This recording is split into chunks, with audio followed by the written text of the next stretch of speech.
오늘 아침 묵상 말씀은 시편 39편 1절에서 13절까지의 말씀입니다. 함께 읽도록 하겠습니다.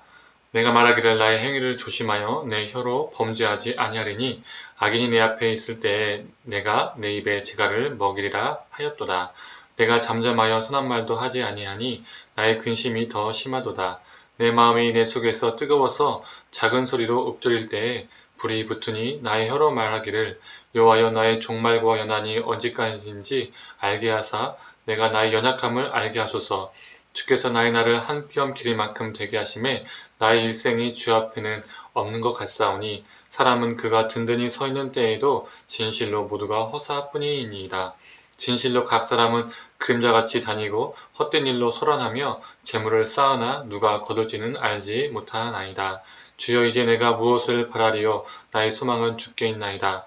나를 모든 죄에서 건지시며 우매한 자에게서 욕을 당하지 아니하게 하소서. 내가 잠잠하고 입을 열지 아니함은 주께서 이를 행하신 까닭이니이다. 주의 징벌을 나에게서 옮기소서. 주의 손이 치심으로 내가 쇠망하였나이다. 주께서 죄악을 책망하사 사람을 징계하실 때에 그 영화를 좀먹음같이 소멸하게 하시니 참으로 인생이란 모두 헛될 뿐이니이다.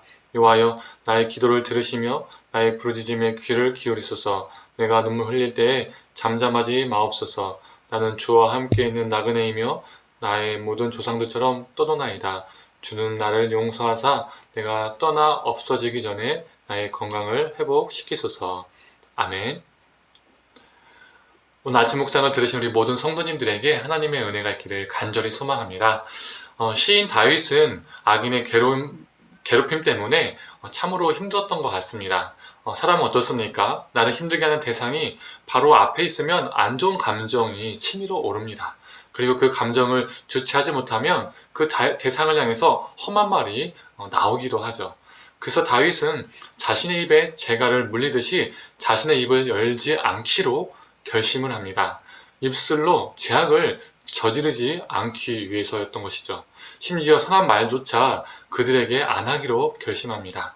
그런데 다윗은 자신의 입에 재갈을 물리기로 결정했지만 딱 한 존재에게만 자신의 입을 엽니다.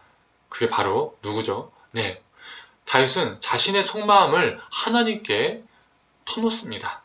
오늘 본문을 보면 다윗은 육체적 질병이 있었던 것 같습니다. 그 육체적 연약함 앞에 그는 인생의 덧없음을 하나님께 고백합니다. 사람이 열심히 재물을 쌓아도 누가 거둘지는 모르는 것이라며 재물의 헛됨도 그는 말하고 있습니다. 그래서 오직 자신이 소망을 둘 대상은 이 세상의 것이 아니라 오직 하나님뿐임을 고백하고 있습니다. 또한 그는 질병이 자신의 죄로부터 왔음도 고백하고 있습니다. 제가 이전 아침 묵상 때도 언급했었지요. 누군가가 아플 때, 고통 가운데 있을 때 네가 아픈 것은 죄 때문이고 너의 고통은 심판받은 거야 라고 말하는 것은 상대방을 더 고통에 넣는 정죄가 된다고 했습니다.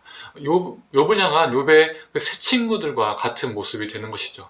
그 사람의 질병의 원인과 여러 아픔과 고통의 원인은 다양할 수 있습니다. 하나님의 심판일 수도 있고요. 또 아닐 수도 있습니다. 하나님만 아시는 것이죠. 그런데 삼자인 자신이 마치 하나님인 것처럼, 하나님처럼 모든 것을 아는 것처럼 그 상대방을 판단하면 안 된다는 것이죠. 반면 그 고통에 있는, 아픔에 있는 당사자가 고백할 때 의미가 있는 것입니다. 그 질병이 죄로 인한 결과이면 그는 죄를 깨닫고 돌이키게 되는 은혜를 경험하게 되는 것이고 그 은혜를 타인들과 간증으로 나눌 수 있게 됩니다. 또한 죄로 인한 결과가 아닐지라도 내가 겪는 고통이, 그 아픔이, 질병이 그 죄와 상관없을지라도 그 고통과 아픔을 통해서 사람은 겸허해지고 하나님의 뜻을 더 깊이 경험하는 계기가 됩니다. 그래서 그것 또한 은혜이고 그 은혜를 삶의 간증으로 나눌 수 있게 됩니다. 오늘 다윗은 자신의 질병이 죄의 결과임을 깨닫고 하나님께 고백하고 있습니다. 그리고 자신을 그 질병으로부터 건져내달라고, 건강을 회복시켜달라고 하나님께 은혜를 구합니다.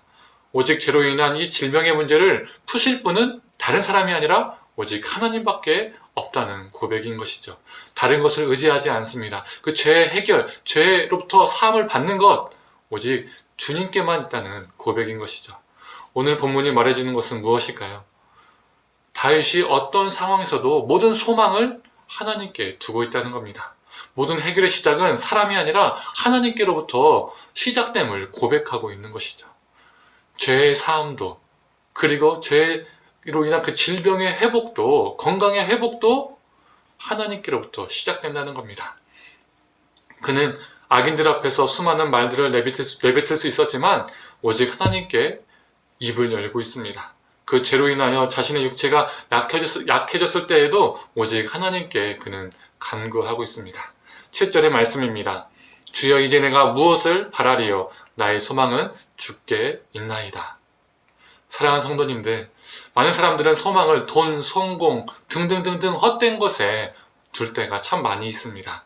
그러나 우리에게 참된 소망은 오직 우리 주님밖에 없음을 고백합니다. 나를 힘들게 하는 자들에게 둘러싸여서 고통을 당할 때에도, 우리가 죄로 인하여 징계를 받을 때에도, 때로는 까닭없이 수많은 아픔과 고난을 겪을 때에도, 그리고 평범한 일상을 살아갈 때에도 우리에게 소망은 오직 주님밖에 없습니다. 사랑하는 성도님들, 오늘 하루도 어떤 상황 속에서도 우리의 소망 되신 우리 주님을 붙잡고 살아가고 승리하시기를 간절히 축원합니다. 함께 기도하겠습니다. 하나님, 다윗은 자신의 질병의 치유도, 또 자신의 죄악으로부터의 사함도, 그 모든 것이 주님의 해결책이라는 그것을 풀어주실 분은 주님뿐이라는 것을 고백하고 있습니다. 하나님, 그래서 그는 다른 무엇에 소망을 둔 것이 아니라 주님께만 소망을 두고 있습니다. 하나님, 우리도 세상에 좋은 것들이 참 많이 있지만 그 헛된 것에 소망을 품고 사는 것이 아니라 오직 우리 주님만을 바라보고 주님께 소망을 두고 하루하루 살아가는 자 되게 하여 주시옵소서. 하나님, 수능생들, 또 수많은 입시를 본 수험생들이 있습니다. 하나님, 그들 결과를 기다릴 텐데 하나님, 그 결과 자체가 그들의 삶의 소망이 아니라 오직 주님만이 소망되게 하셔서 그들이 어떤 결과 속에서도 흔들리지 않고 무너지지 않게 붙들어 주시옵소서. 감사드리며 사랑이 많으신 예수님의 이름으로 기도드립니다. 아멘.